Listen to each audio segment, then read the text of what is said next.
I'm not terribly worried about whether or not a significant portion of code starts coming from AI sources in the years ahead, because if there's one thing I have figured out is that things are constantly evolving, and we should stop trying to keep things exactly as they are today, our comfort level right now. So whatever the future is, I'm going to dive into it. I'm going to enjoy it. I'm going to take advantage of that. I'm all for it.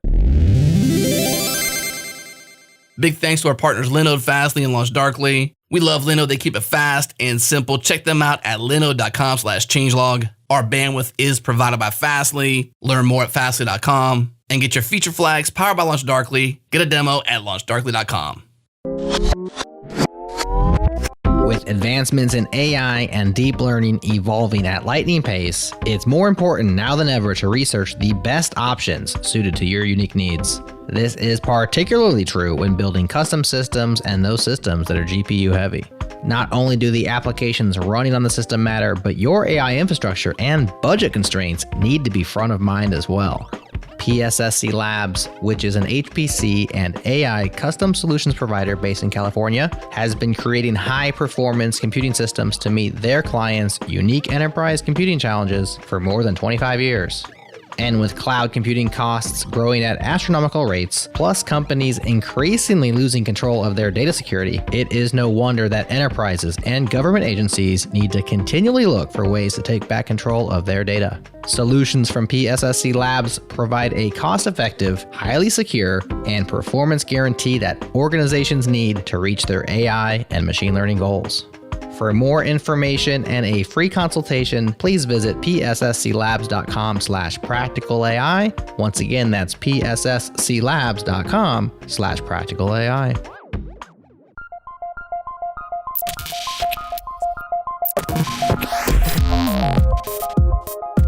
Welcome to Practical AI, a weekly podcast that makes artificial intelligence practical, productive, and accessible to everyone. This is where conversations around AI, machine learning, and data science happen. Join the community and Slack with us around various topics of the show at changelog.com/community, and follow us on Twitter. We're at PracticalAIFM.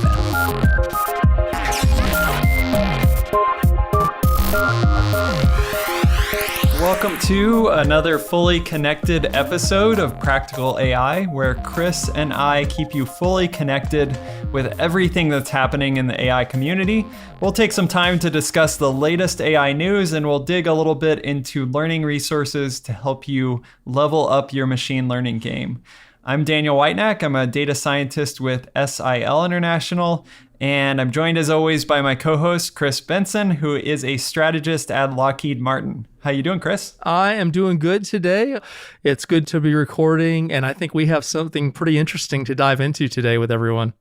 Yeah, for sure. Well, I mean, in these episodes where it's just you and I, we kind of get the privilege to just talk about whatever seemed interesting to us. And there's been a lot. I know I've had a little bit of vacation and we've been in and out. So we've had some time to sort of scroll through Twitter and the blog post world and all sorts of things to find a few things.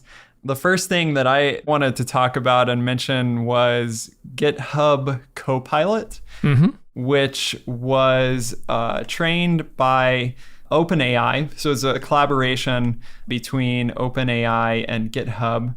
But essentially, the idea with GitHub Copilot, as I understand it, I haven't used it yet and I'm not on the team, but the idea being that it's sort of like an AI pair programmer where you have, while you're writing code, all of a sudden you can sort of have the AI pair programmer step in and, complete things for you or help structure your code, put in some things that it's expecting that you're going to need and that sort of thing. Thank goodness. My God. My God, I've needed that for 30 years, man.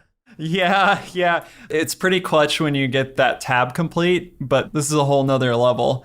So like I say, I unfortunately haven't tried it yet. I'm on the wait list. If you go to copilot.github.com, you can sign up to be on the wait list for it. So it's not everybody yet. And at least in my understanding, it plugs into VS Code. Yep. which I also don't use. I do. This is perfect. I'm signing up right now. Maybe you could pass the waitlist, Chris, because one of the questions in the waitlist thing was like, how often do you use VS Code? And I chose the option that was like, hardly ever or whatever, rarely, I think it was. So if there's any GitHub Copilot people out there, I would like to try it out. We'd also like to have you on the podcast, but I would love to try out the system. But yeah, what are your general thoughts about this sort of thing in terms of, how it's different from other developer tools in the past and what it means for us? I think I will say, both of us have been programming for many years. And the thing about it is I will dip in and out of programming depending on what I'm doing and what projects I have going. And as I'm ramping back in at a given moment, I'm always trying to go, I know what I'm trying to do, but I can't remember the specific and that kind of thing. And that's where, we both like Go, for instance. I know we met in the Go community, and I'll stop doing Go for a few months, and then I'll want to do something, and I'll swing back in and write some, and I'll be like, oh, crap, I can't remember how to do this one thing. Yeah, it's like you're in Python world, and then you want to put that colon after your for I in something colon, and then you forget you're in Go without the braces. Totally. This is going to help me ramp back in, and I'm sure it'll help me, after that as well. But I've been waiting on this for my entire career, man. I mean, on the website, they talk about it. So it's powered by what they're calling Codex, which is a new, they say AI system. I assume that, I don't know if it's one or more models, but it seems to be consistent. And to be honest, this is all things I don't know because I'm not part of the team. I haven't interviewed any of them yet. Hopefully we will be soon, but I'm assuming it's similar to these sort of large scale language models of recent times that can take in a lot of context and generate good language out of it. Although they say, it's more than autocomplete in the sense that it's understanding both, it's not just looking for an autocomplete for like the method on your object or something like that. It's actually looking at both your comments and your actual code structure, the function names, all of those sorts of things. It understands more of that structure within your code, more of the syntax. And so it can actually help you and actually create some really interesting things. So all I've seen is other people using it and, screencasts of people using it. And it seems like it does generate some really, really interesting stuff and some helpful things. So I hope I get past the wait list. Me too.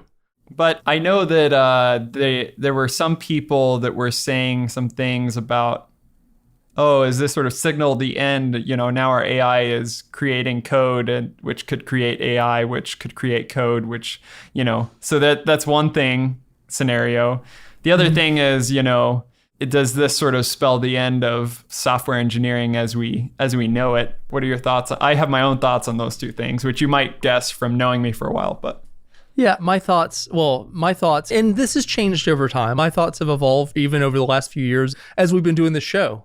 My thoughts are, I am totally looking forward to taking advantage of this.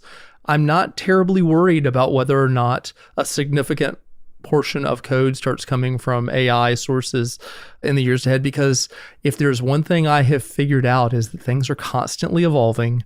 And we should stop trying to keep things exactly as they are today, our comfort level right now. So whatever the future is, I'm going to dive into it. I'm going to enjoy it. I'm going to take advantage of that. There's the paradigm. I've recently learned not everyone's aware of this, but there's kind of the idea, the meme of the lazy programmer. And that is, you create great tools because you're a lazy programmer. You don't want to keep doing the same stuff over and over again. So in the meme of the lazy programmer, I want this AI to help me so that I can get through my task and go relax and spend time with my family and chill and produce amazing code along the way. I'm all for it.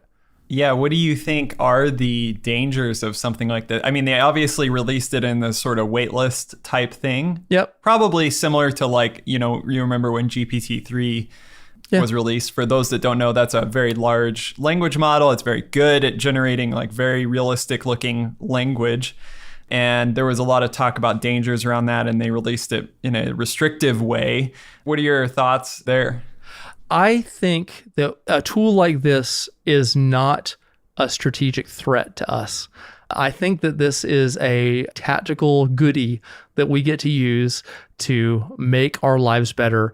I'm going to worry a whole lot more when someday in the future we're getting to AI capabilities that are able to think divergently of all the different things and figure out which one makes sense and what the long-term strategies are for those things.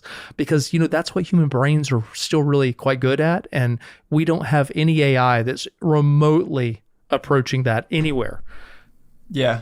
It's very narrow in its capability right now. So I'm not worried at all about this.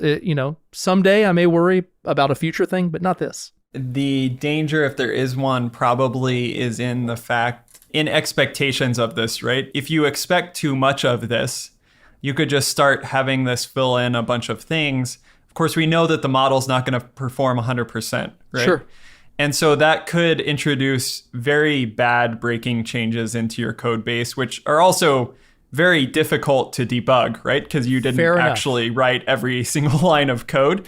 So I think that it's not so much a danger of like job security or something like that, or sentience or singularity. It's more in the human-computer interaction that happens when you introduce something like this into your development cycle. So GitHub folks, get it right, please. Get it right. Yeah, Make definitely. this thing work. The other thing cool that I saw is it actually does, so it lets you write out comments, and then it will sort of convert those comments into code. So you can sort of write comments like, I'm going to do this, and then I'm going to do this, and then I'm going to do that. And then it sort of generates the code for that, which is very different from autocomplete, right? It's more of like what's the right way to put it? It's more of like a machine translation type problem. I love the idea. I'm going to create a development branch to go try an idea, and we can try that out. And if it turns out to not work, then I'll trash the branch and move back, and try again or something. But I'm all about using it. I want them to take the pain of debugging away from me. I want them to fix that. That would be good. Yeah. The other interesting thing, I forget when, I listened to a talk once and I really wish I could remember who gave the talk. If some of our audience remembers and they want to let me know where this talk happened in our Slack channel or LinkedIn or Twitter or somewhere. But there was a talk about like GitHub, open source, and like where code lives. And basically the thought with that was people underestimate how much code is living in private repositories that people don't have access to do these sorts of projects, right? I'm sure that like GitHub, I'm assuming, maybe this can be answered somewhere on the internet, but I'm assuming that GitHub didn't give OpenAI all private repositories on GitHub to train their model. It seems like that would be a sort of breach of some type of agreement. So this was probably built on top of like open source repositories, I'm assuming, of code. I'm pretty sure that they would if nothing else, their attorneys would be telling them, don't go down that other path. I'm sure there was a lawyer involved somewhere. There must have been a lawyer somewhere. But the result of that is basically that if you're building some type of expansive system like this on top of, quote, all code, which is really not all code, it's the code you can get access to, right? Which is public code. Right. It actually has a severe bias because there's so much code living in private repositories because companies still primarily use private repositories that actually you're sort of missing a bit of the goodness of like code that is actually robust and supported.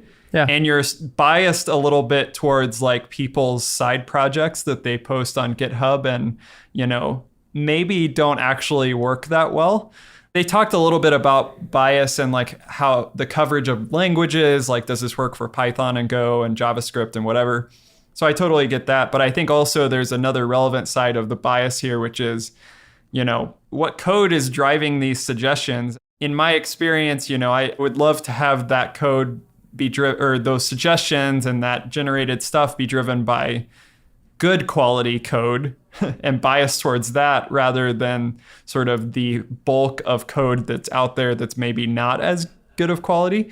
So I'm wondering if there's some type of filtering that went on to figure out, hey, what is the quality code to train this model on? There are a lot of static tools for code quality. I'm hoping maybe they biased it by only selecting those that did very well in static code analysis and then use those as source. Yeah, I don't know. I hope that we can get someone from there on the show, and probably some of these questions are answered in their frequently answered questions on their website, the Copilot website, which we'll point you to in our show notes. So there you go. Go ahead and check that out and let us know what you think.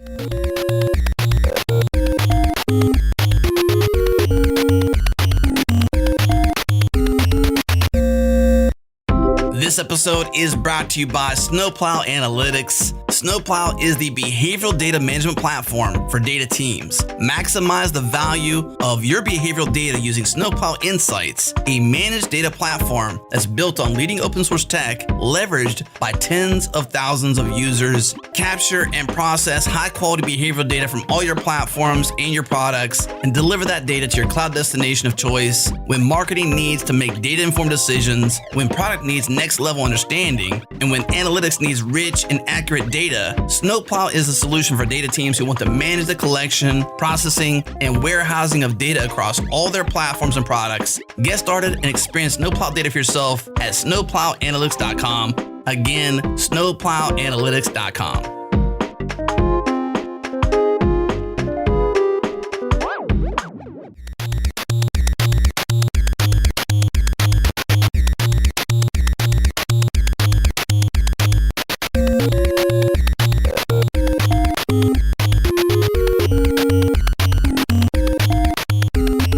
Okay, Chris, you pointed me to an article. This must have been one of the ones that you saw in past couple weeks. I think it's a very recent article. It is. That you wanted to talk through. And I thought it had an interesting concept in that it talks through a lot of the, looking back on the progression of AI systems and how those have changed over time leading up to deep learning and maybe what's beyond. And that's from Jan LeCun, Geoffrey Hinton, and Yoshua Bengio. And a recent ACM article in the Communications of the ACM from July, from this month of 2021. Yeah. Which we'll link that in the show notes for people to find it. But what struck you about this article that stood out to you? Well, before we even dive into the article itself, it's notable that those three pioneers, they're often referred to as the godfathers of deep learning or the godfathers of AI, and that the three of them together received the Turing Award in 2018. And these days, just Bengio is at the Montreal Institute for Learning Algorithms.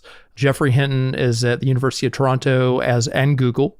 And Jan LeCun is the chief AI scientist at Facebook. You can't become a bigger luminary than these three in the AI world. Yeah, and for those that don't know, the Turing Award, it's sort of like a Nobel Prize type award. Yes. But in the sort of computing world. It is huge, and it is given out to these three, and this is being done by the Association for Computing Machinery, ACM. And if you're not familiar with that, it is one of the big, giant, original computing associations, certainly among the most prestigious in the world, if not the most prestigious. Yeah, you'll see a lot of papers published in journals and, events and other things. And the title is just Deep Learning for AI. It's a very generic title, but yeah, when you sent it to me, I'm like, I don't know if this seems interesting from the title.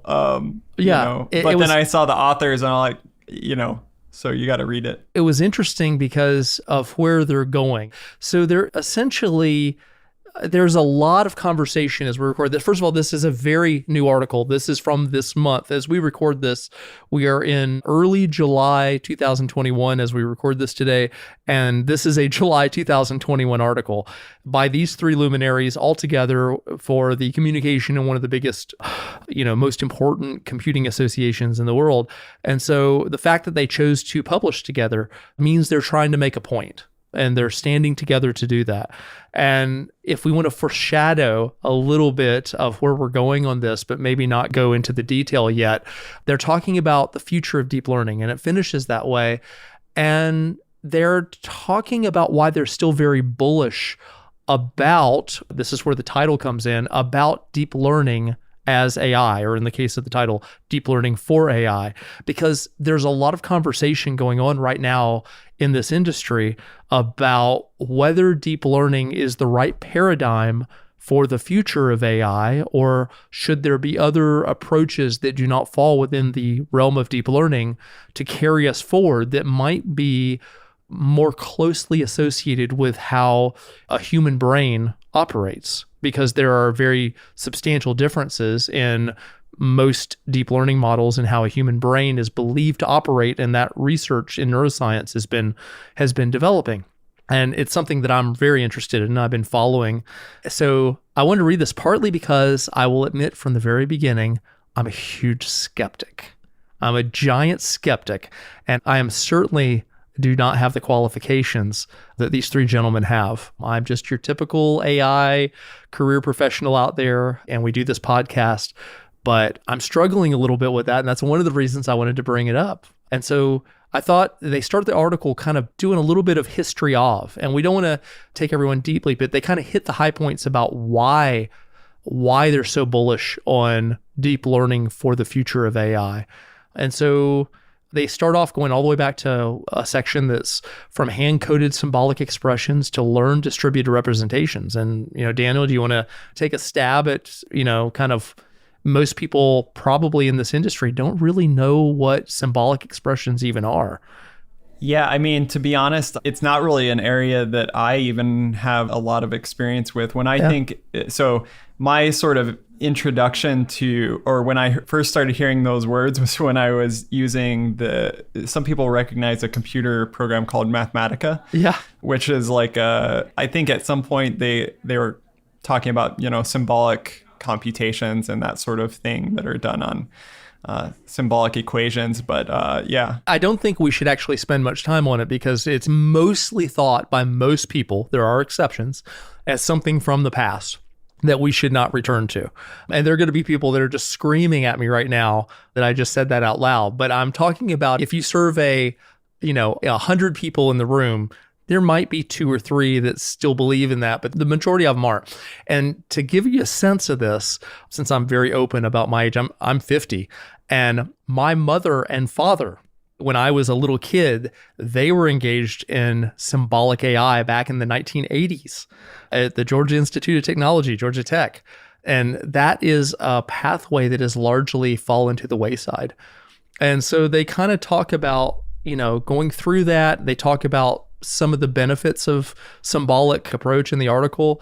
They also talk about why it moved on to deep learning. And it's important to notice that, people associate neural networks with deep learning, but neural networks predate the concept of deep learning by decades. Right. They are older than I am even. And so there was already some advancement in a limited capacity in neural networks in the 80s and 90s, 1980s and 1990s. Then we had yet another nuclear winter, and finally came about with the rise of deep learning and, or AI winter. Yeah. And I'm just curious. Maybe nuclear winter too. Exactly. For AI, it was a bit of that for a while. I mean, that's really where the term came from. Yeah. Then the rise of deep learning came about. Yeah. I think I've talked about this on the show before, but in my PhD, the part of my original work was in what's called ab initio modeling in physics. That means you're just using the expressions and symbols to model a physical system. Even if you're doing sort of like computational integration or something like that, a numerical integration, you don't have fitted parameters. It was probably around the same time people started doing this very expansive fitting of parameters in our space for doing modeling of atoms and molecules. And I sort of view it as a similar process to that, where part of the reason why that became useful is also because of the emergence of certain computing, right? And they do talk in the article about the emergence of GPUs. And whereas in the past, you could have a very shallow neural network, meaning that, and for those that are maybe newer into this, when we're talking about shallow neural network, we mean that the neural network is composed of nodes. Each of those nodes takes in a series of inputs. They're added together with coefficients called weights and maybe another parameter called a bias. Those are added together, and maybe another function is applied called an activation function. And that itself it's kind of just like input output. It's like a function.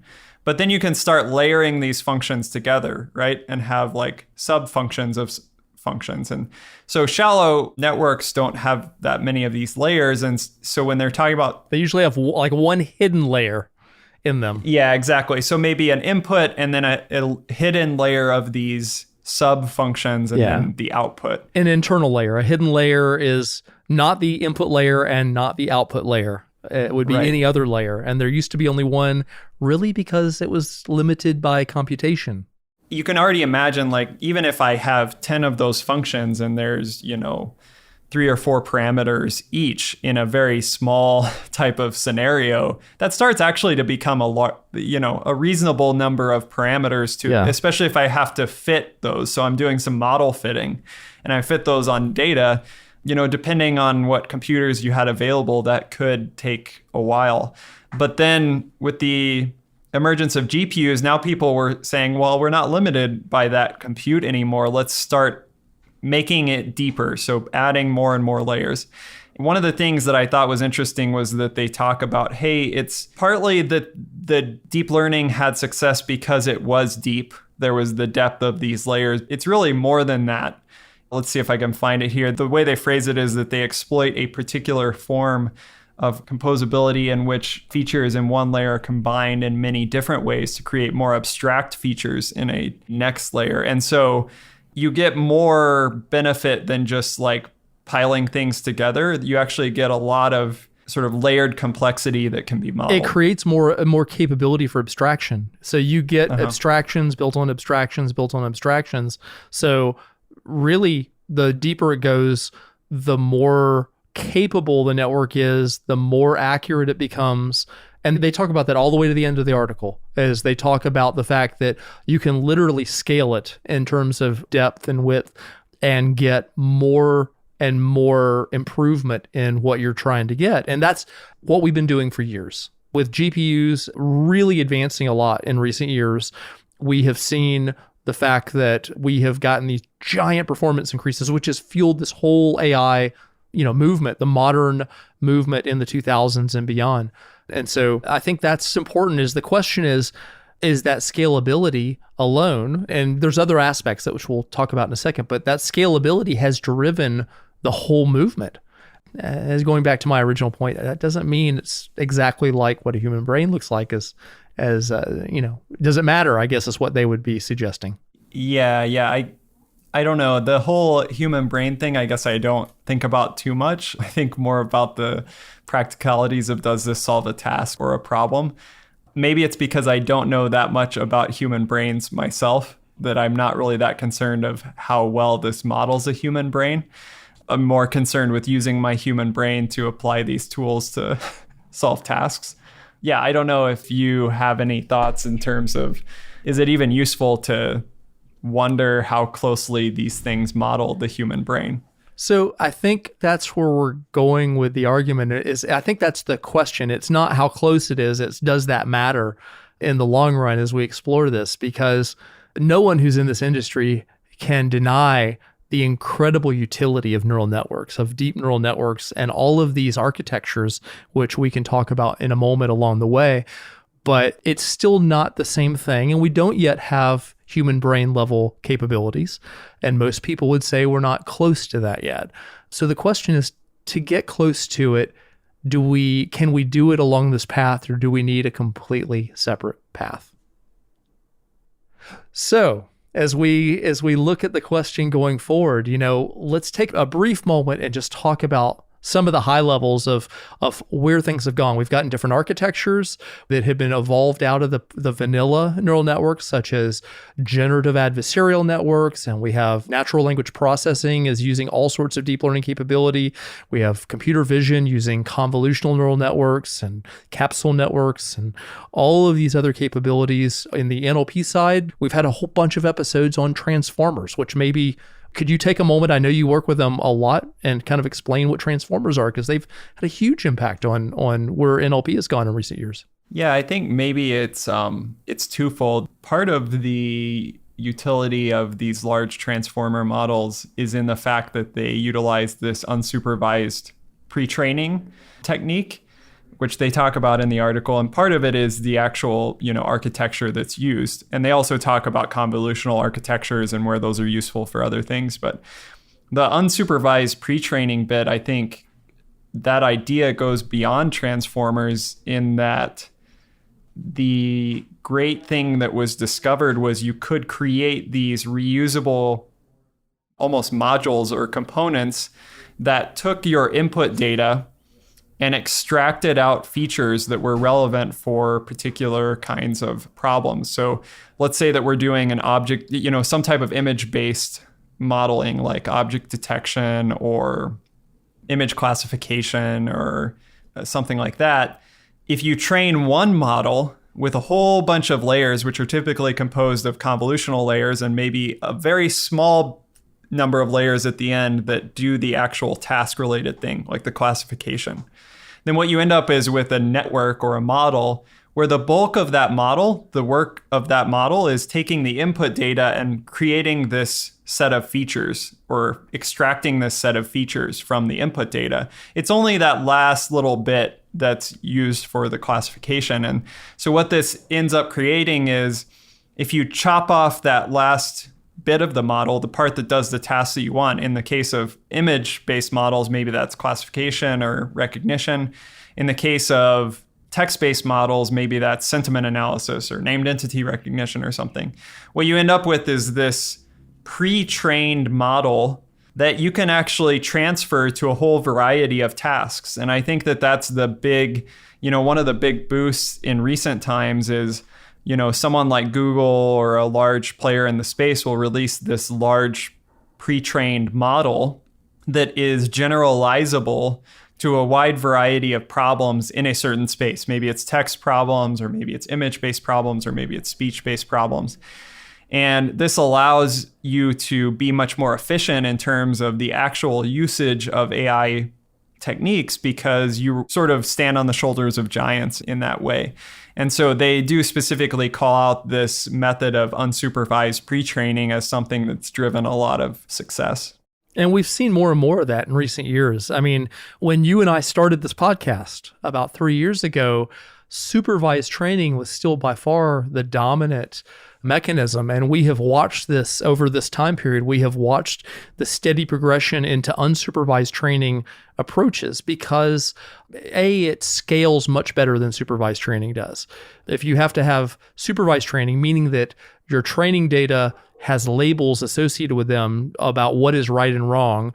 And as you train your network, you are going off those labels. That means you got to label everything. We used to have episodes on that early on about the problems and the challenges and how do you do that. And the science of this has evolved over time to recognize the value of unsupervised. Plus, when you think about it, a lot of, just to kind of keep our eye on this kind of comparison with human brain, we do a lot of unsupervised training of different types in our own brain. And so that is, and often do it without many iterations as well. So as we are learning more about deep learning and applying these new techniques, we are to some degree taking, even where they're not the same, we're taking inspiration from the human brain and recognizing that unsupervised training is where most of the future is going to be. Yeah, and coming back to the sort of transformer thing, which people might most commonly associate with NLP or language-based modeling, has actually turned out to be a very significant advance because it's applicable beyond that as well. Because in some ways, it's like moving from a sequential or, very strictly connected type of network into something that's very dynamic. Mm-hmm. And so how that happens is like this: in sort of traditional ways of processing text, you see text as a sequence, right? So there's the first word and the second word and the third word and the fourth word. And so that's when people started thinking about recurrent layers, which process things in a sequence. Now you could have bidirectional layers. So there's like bidirectional LSTM layers, which are very popular. And that looks at your sequence of inputs from left to right and right to left. And you can sort of do really creative things like that in terms of how your model is actually processing the data that goes through it. However, like as your sequence gets longer and longer, and as your space of possible inputs, like your vocabulary gets larger and larger, which is what was happening with these larger and larger language models, right? We had tons of data they're training on, very large vocabularies. Maybe they're looking at larger chunks of text to process. What they realized is this sort of sequential processing. I mean, one thing is it's just not that computationally favorable. If you start looking at all of the sort of spaghetti of connections that happens as you kind of add in by LSTM or recurrent layers, it gets very complicated.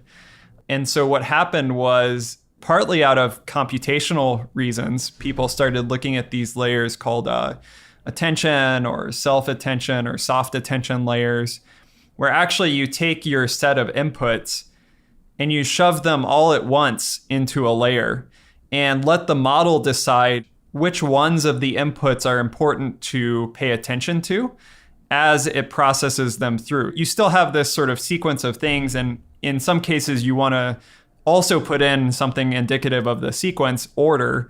But in general, the model can decide on the fly which of the inputs are important to pay attention to. And if you start stacking these into what they call multi-headed attention, then you sort of have a whole bunch of combinations of different inputs and secondary inputs that the model can decide to pay attention to, even if, let's say, it's paying attention to a word that happened much earlier in the sequence, but it knows that it's really important to process that with words that occurred much later in the sequence.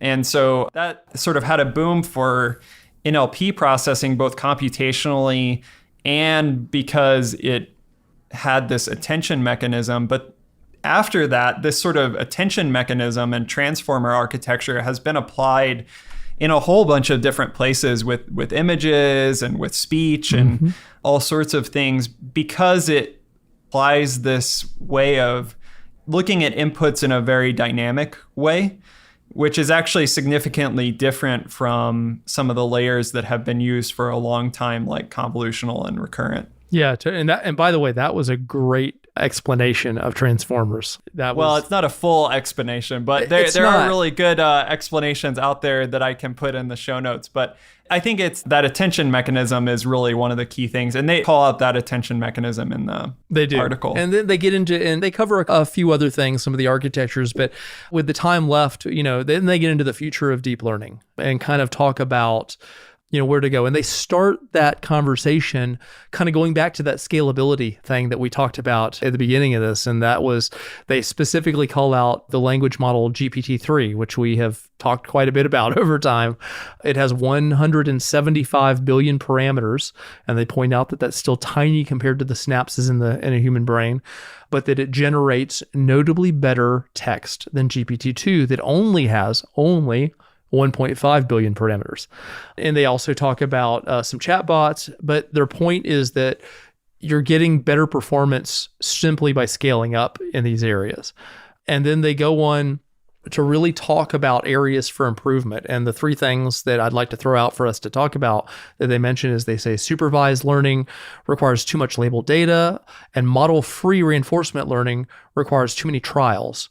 And that which I think is a really good point here, humans seem to be able to generalize well with far less experience, which we talked about a few minutes ago, is that you and I can go decide to learn something new, depending on the complexity of the thing, and we might pick it up almost immediately, without having to go through thousands of iterations. They also mentioned that current systems are not as robust to changes as humans are, because we humans adapt so quickly to changes with very few examples, which is more of the same. Yeah, I think that second one is definitely a big one in my mind in terms of robustness. Me too. Because that both helps protect yourself in terms of your model behaving well, even with unexpected data, but it also helps in terms of, you being able to utilize other people's models that might be adaptable with very few examples to new scenarios. And there's been a lot of work with this. I know we had an episode once where we talked through the OpenAI effort where they had the robot hand that was moving around the Rubik's Cube. Yeah. And they sort of perturbed that system with a variety of things like a stuffed giraffe, and they hit the hand and other things. And that was in the context of reinforcement learning and also some sort of multimodal inputs. And they had various ways there where they specifically called out their efforts to improve the robustness of the system. And I think that that's one area that I think about how well my models are doing on the test sets that I've organized. And I also, I try to look at, hey, how is my model doing over time? Is it drifting, in production? Those are all good things to think about. But this idea of like how to educate people on how to make their models more robust and maybe use adversarial examples and other things, that's one area that practitioners could in particular really grow in. That's true. And by the way, the third item they talked about, even if we move on, is they have this idea of system 1 tasks versus system 2 tasks. And basically, kind of the simpler things that we are starting to do with deep learning are called system 1. Things like perception and these kind of basic level building blocks for putting together things.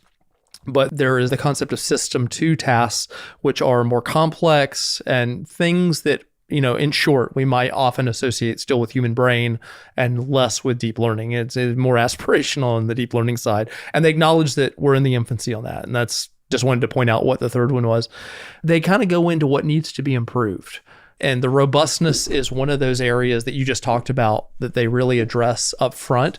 And they talk about kind of how to do that. Do you have any more comments based on that, or? I don't think so. I mean, I'm drawn back to the conversation we had with the developer of Text Attack, which is was a package where he was trying to bring this idea of robustness and adversarial examples to text-based problems where people don't really think about that as much. They might think about it more in robotics and perception type problems. That was a good conversation. That was a good conversation. We'll link it in the show notes. But I think that my thought was like, how do I start integrating my thought process around robustness and adversarial examples into my own workflow? I think that's what I'm trying to, because often I'm just so focused on kind of getting through the problem, reaching a certain level of performance. And yes, I do want to go back and do updates to the model and see how it's performing. But it's not really like before I release the model, I've always done a ton of work around, robustness and probing the behavior of my model, doing a lot of sort of minimum viability tests and perturbations to understand how it behaves. And maybe that's partly just the time that's allotted to me to solve a problem. That has to be balanced, I know, but. We're almost to the end here of their article. The next thing they have is one that I'm keenly interested in, and that is kind of alternative architectures. So, we took, you described what a basic neural network kind of looks like and how the neuron operates earlier in this conversation. And I think it's key to recognize that those hidden layers that you were discussing are kind of homogeneous. They create these layers of abstraction by having many, many layers in there, thus the word deep. But they are homogeneous in the way that they operate. And then we have all these other architectures that have evolved out of that are where people have something in mind and they make a change to the architecture. They may introduce, the recurrent pathways, or there's a whole bunch of different techniques that they have introduced, but it doesn't fundamentally change that kind of baseline architecture there. And one of the things in brain research these days is the idea of having groups of neurons that represent entities. So they're not homogeneous. You have regions of neurons and synapses that they start as homogeneous. They start as a blank slate, but as the brain develops, they take on certain roles and they represent entities and the relationships between entities and those. And there's now a fair amount of work that's being done to kind of connect artificial intelligence, and I'm almost separating those, meaning that the neural network approaches back to these other possible architectures. And so there is a lot of discussion. I'm quite fascinated with the way some of those are going. And without foreshadowing, we may have some guests on before long that will address some of those, because it may be a turn along the pathway. And I frankly think that that specific issue is one of the reasons that these three gentlemen wrote this article at this point in time. I think, because I really think that they are saying, no, this pathway that we're on is the right path, as opposed to making a turn or taking an alternate path along the way. So what do you think about that? What do you think about this homogeneous, generating these networks as we have been doing out of this homogeneous hidden layer collection versus considering other options for neurons being grouped together to represent entities and relationships? I think it's consistent with other conversations we had. I remember a brief comment from William Falcon, who was the creator of PyTorch Lightning, on his episode with us. He talked a little bit about how their PyTorch Lightning is structured in such a way such that you can do research into these sort of composable pieces and modules. Yeah, I'm excited to see what happens there. I think there will be additionally really interesting advances in new architectures that process data in interesting patterns or structures, like graph neural networks that actually operate natively on different structures of data rather than, let's say, just matrices or tabular data. I think that's another interesting area in addition to this sort of groupings of neurons and all of that. But yeah, I'm excited to see where things go. I definitely think that, for one, we have some exciting things to look forward to, and for two, GitHub Copilot isn't going to write all our code, so we'll get to code some of it anyway. So I'm excited about that. I know in these episodes we normally like to share a learning resource. I just want to just share something real quick before we end. I noticed this new book that came out in June called Human in the Loop Machine Learning by Robert Monarch. It seems to be getting quite good reception, and I know I would like to go through it. It is from Manning, which is great because it means that we have a discount code from Manning for our listeners. So if you want 40% off, that's crazy, 40% off. That's pretty good. That's a good discount. It's pretty good. You can use the code POD Practical AI 19. That's that book, and we'll put that information in the show notes as well. That sounds like a good one. I'll offer one as well, which I don't think you'll be surprised at when I mention this. There's a book that came out just a few months ago. It's on this topic that we're just finishing up with. It's called 1,000 Brains, A New Theory of Intelligence, and it's by Jeff Hawkins. And I have that book. It's a very interesting book, and I definitely recommend, if you're wanting to explore some new ideas about where AI could go, it's definitely a book that will stimulate some thought. So that's my recommendation, 1,000 Brains by Jeff Hawkins. Awesome. Well, I'll let you get to your reading, Chris. Absolutely. Thanks for the discussion. It was a good one today. Thanks, Daniel. Thank you for listening to Practical AI. We appreciate your time and your attention. If you enjoyed this episode, help us out by spreading the word. Think of a friend, think of a colleague, somebody who would benefit from listening to it, and send them a link. We'd really appreciate it. Practical AI is hosted by Chris Benson and Daniel Whitenack. It's produced by Jared Santo with music by Breakmaster Cylinder. Thanks again to our sponsors, Fastly, Linode, and LaunchDarkly. That's our show. We hope you enjoyed it, and we'll talk to you again next week.